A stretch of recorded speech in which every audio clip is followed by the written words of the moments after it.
Você sabia que quem tem câncer também está sujeito a ter trombose e que a trombose é a segunda causa de morte entre pacientes com câncer? 10% deles têm trombose.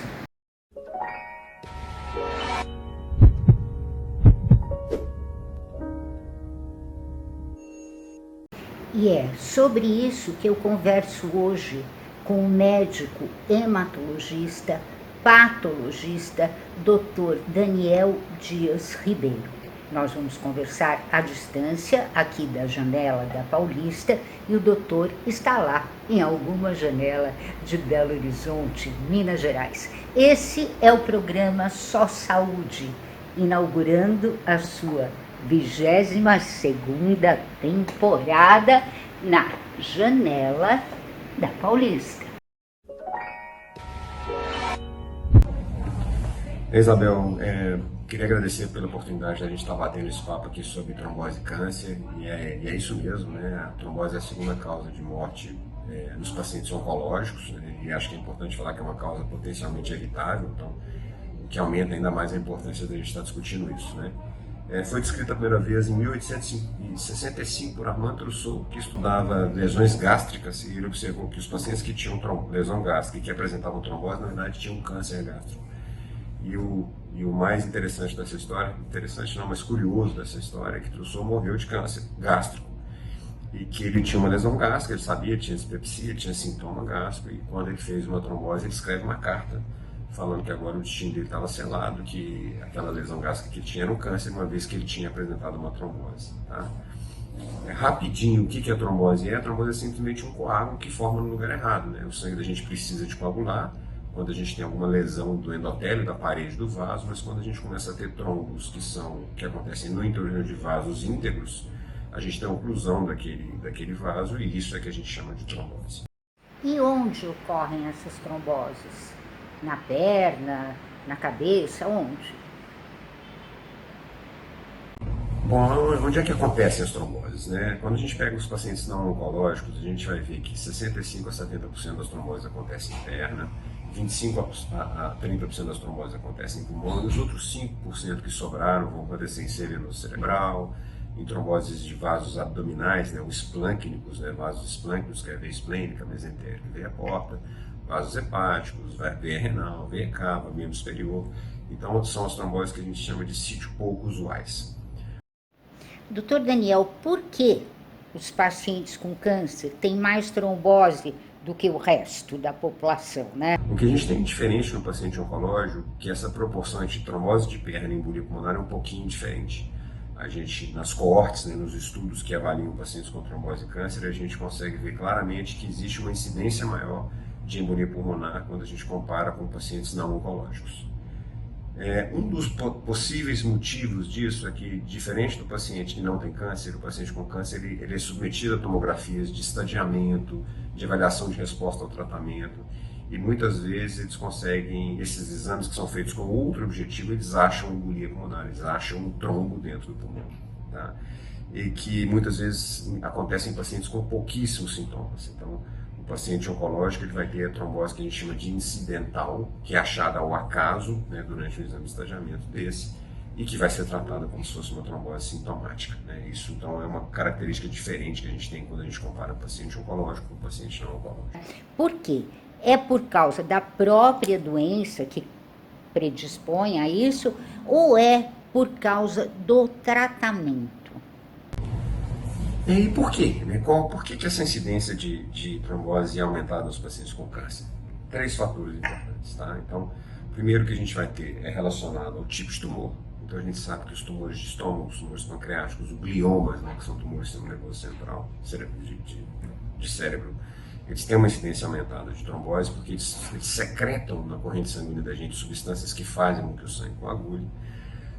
O estadiamento do tumor é importante, então quanto mais avançada a doença, mais chance a gente tem de ter trombose. E a outra coisa importante, alguns tumores vão estar localizados em sítios onde eles podem comprimir vasos, né?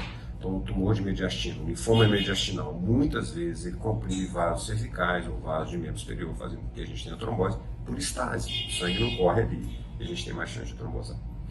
Fatores relacionados ao paciente, né? Então, pacientes com passagem de trombose, paciente obeso, paciente com história familiar de trombose, paciente com alguma trombofilia, eles vão ter uma incidência maior também de trombose, mesmo sem câncer, quando a gente associa o câncer como se a gente ganhasse mais um fator. E alguns fatores que são relacionados ao tratamento. Então, a gente tem quimioterápicos que causam mais trombose do que os outros, tá? A gente tem que lembrar que muitas vezes os pacientes com câncer são submetidos a cirurgias, e cirurgias causam trombose. E outro fator eles muitas vezes colocam um catéter central, que são acessos para serem feitas quimioterapia ou mesmo coleta de sangue. E quais são os sintomas, doutor? Bom, gente, o sintoma ele vai estar diretamente relacionado ao local onde a trombose aconteceu. Se a gente tem uma trombose de perna, a gente vai ter uma perna inchada, quente, vermelha, muitas vezes com o vaso palpável, especialmente quando a gente tem cometimento de um vaso superficial. As tromboses de pulmão, falta de ar, tosse seca, muitas vezes tosse com sangue também é possível a gente ver, cansaço para subir escada.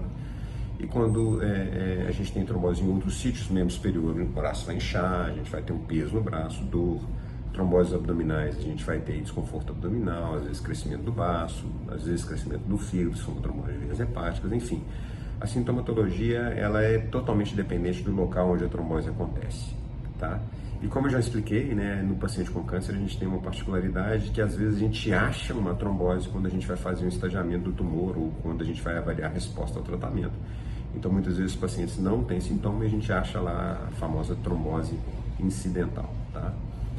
Isso é um percentual significativo dos pacientes com câncer e trombose. A gente tem, dependendo da coorte, a gente vai ter até 15% dessas tromboses que a gente vai chamá-las de incidental. Então, que na teoria a gente não teve nenhum sinal ou sintoma associado. Mas isso não justifica com que a gente saia fazendo uma busca, né, por trombose em pacientes com câncer se eles não apresentam sintomas. Não é justificável essa busca. Os médicos oncologistas costumam informar o paciente que ele está correndo esse risco e se informam. O que o paciente ou o próprio médico pode fazer no sentido de prevenir que essa trombose venha a ocorrer? Mas acho que a grande pergunta é essa, né? Existe alguma coisa que a gente pode fazer para prevenir, né? Já que a trombose mata tanto o paciente com câncer, o ideal é que a gente não deixasse com que esses pacientes tivessem trombose, né? Uma vez que aumenta a mortalidade e a morbidade, diminui a qualidade de vida, aumenta o custo do sistema de saúde. Então, hoje a gente busca muito fazer o que a gente chama de profilaxia primária, quer dizer, proteger esses pacientes antes que eles tenham o evento. A gente sabe muito bem como fazer isso nos pacientes com câncer que são submetidos à cirurgia, e a gente sabe fazer isso muito bem também nos pacientes com câncer que são internados por qualquer motivo, uma complicação do câncer, uma complicação do tratamento. Tá? Então, isso é muito bem definido na literatura.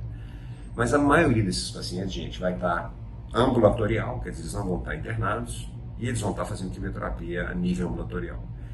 E a gente sabe que um percentual desses pacientes vai fazer trombose mesmo sem estímulo cirúrgico, mesmo sem estímulo da internação. Então, a gente hoje criou alguns scores. O score é um score, ele faz uma avaliação de risco de primeiro evento em pacientes com câncer. O score mais famoso é o score de Corona, e ele tenta predizer nesses pacientes ambulatoriais quem vai fazer trombose. Se a gente consegue identificar esse grupo de pacientes que tem mais chance de trombosar, a gente vai fazer a profilaxia primária neles, mesmo que eles não estejam internados ou em períodos pós-operatórios.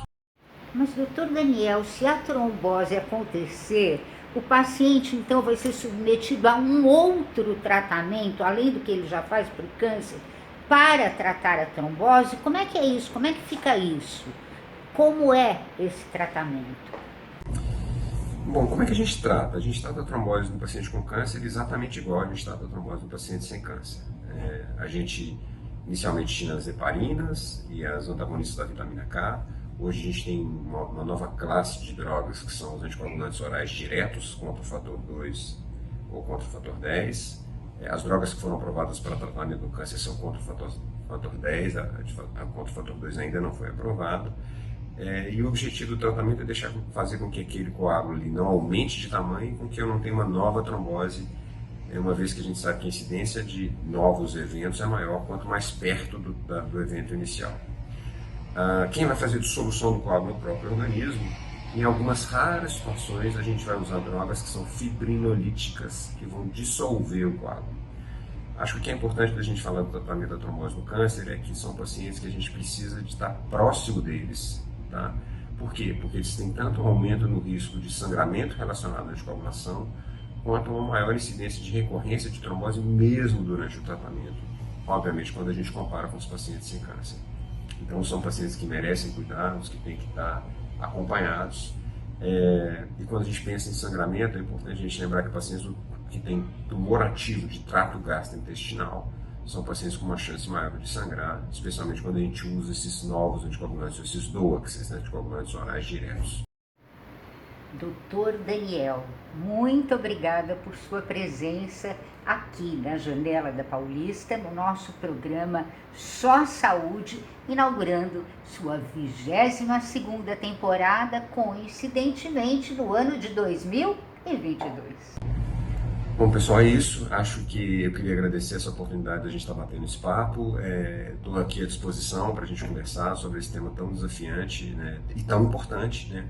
Uma vez que à medida que a população vai envelhecendo, a gente vai ter um aumento da incidência do câncer, existe um aumento da incidência de trombose também com o envelhecimento, então são duas doenças frequentes e que tendem a aumentar porque a população está ficando mais velha e que se correlacionam muito fortemente e que a proteção da trombose vai fazer com que a gente tenha uma melhora da qualidade de vida, provavelmente um aumento da sobrevida desses pacientes com câncer. Tá bom? Muito obrigado. Tchau, tchau. Um abraço.